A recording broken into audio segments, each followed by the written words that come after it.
Selamat sore, saudaraku yang kekasih di dalam Tuhan.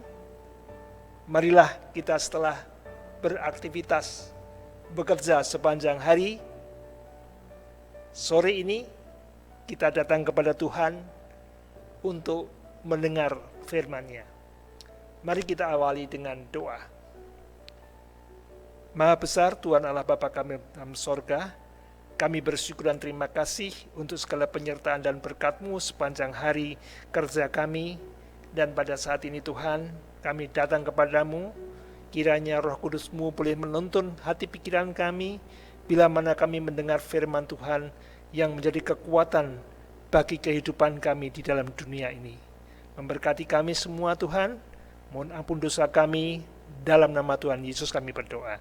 Amin. Saudaraku, judul pelajaran kita pada minggu ini adalah Perjanjian Baru. Kehidupan Perjanjian Baru. Kehidupan di zaman Perjanjian Baru. Kita sekarang hidup di dalam zaman Perjanjian Baru, di mana Tuhan menaruh Taurat Tuhan di dalam batin kita dan menuliskan hukum-hukum Tuhan di dalam hati kita. Apa dampaknya bagi kehidupan kita? Yang pertama adalah kita mempunyai sukacita. Karena hukum-hukum Tuhan itu erat hubungannya dengan Yesus, jadi di dalam hati kita ada Yesus yang tinggal dalam kehidupan kita. Kita mempunyai persekutuan yang erat dengan Yesus.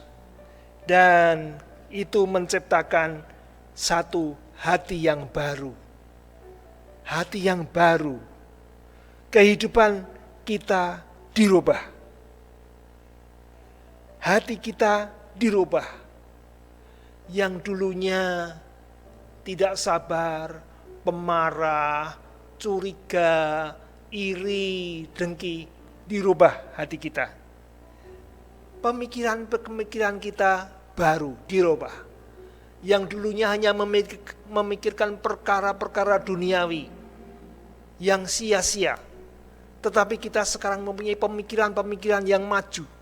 Pemikiran-pemikiran yang berguna dalam kehidupan kita menghadapi segala kesulitan-kesulitan hidup dalam dunia ini.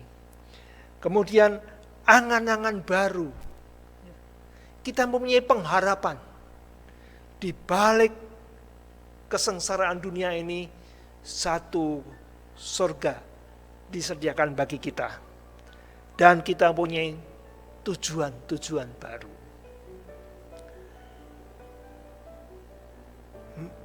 Hati yang baru dipenuhi dengan kasih Allah, sehingga membuat kita mengasihi sesama kita.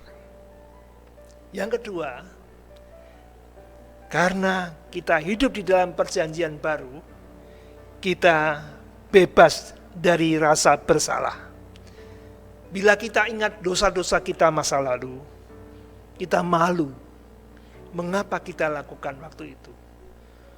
Ataupun betapa kelamnya dosa-dosa kita, kadang-kadang itu membuat frustasi bagi manusia. Tetapi puji Tuhan, Allah berfirman di dalam Rom 8 ayat 1 mengatakan, demikianlah sekarang tidak ada penghukuman bagi mereka yang ada di dalam Kristus Yesus. Yesus telah membayar hukuman bagi kita, dan sekarang dia berdiri di hadirat Bapa, meminta darahnya sendiri untuk kita, mempersembahkan kebenarannya sendiri sebagai ganti dosa-dosa kita.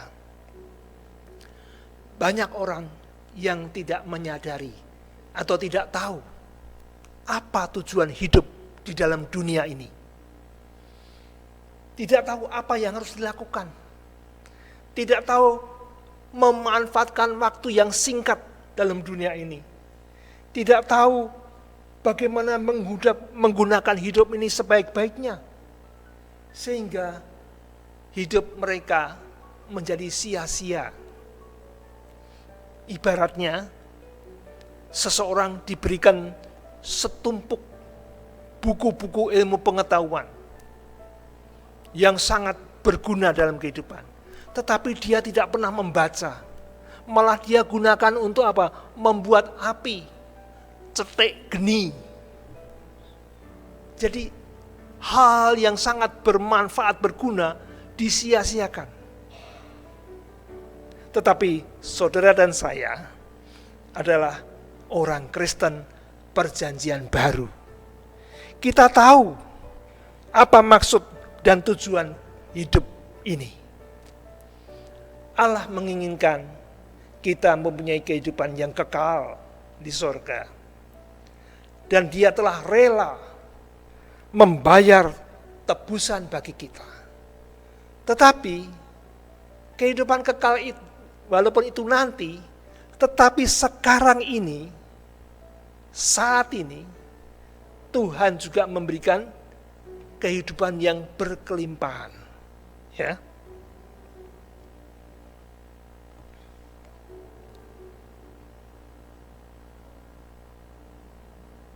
Kehidupan yang berkelimpahan bukan berkelimpahan materi atau duniawi, tetapi sorgawi. Kita tidak luput daripada permasalahan, beban-beban, persoalan hidup, kesulitan, sakit penyakit sama dengan orang-orang dunia umumnya. Tetapi kita dapat menjalani semua itu oleh berkat lindungan Tuhan. Filipi 4 ayat 13, segala perkara dapat kutanggung di dalam Dia yang memberi kekuatan kepadaku. Jadi, setelah kita mengetahui tujuan daripada hidup kita di dunia ini, kita boleh merasakan sukacita, maka ada satu misi yang menjadi amanat agung bagi kita sebagai orang Kristen, yaitu Matius 28 ayat 19 dan 20. Mari kita baca bersama-sama. Karena itu pergilah, jadikanlah semua bangsa muridku, dan baptislah mereka dalam nama Bapa dan Anak dan Roh Kudus. Dan ajarlah mereka melakukan segala sesuatu yang telah kuperintahkan kepadamu. Dan ketahuilah, aku menyertai kamu senantiasa sampai kepada akhir zaman. Kadang-kadang kita merasa, saya tidak mampu. Saya tidak bisa bersaksi, bercerita. Saya tidak bisa mengajar. Saya tidak bisa membahas firman Tuhan kepada orang lain. Ini hanya tugas-tugas pendeta dan guru Injil. Tidak, saudaraku. Kita hanya menyampaikan sukacita kita. Sukacita sebagai orang yang hidup di dalam perjanjian baru. Yang hukum Tuhan tertulis dalam hati kita. Kita mempunyai pengalaman hidup di mana Tuhan bekerja dalam hidup kita. Tuhan mengatur segala sesuatunya.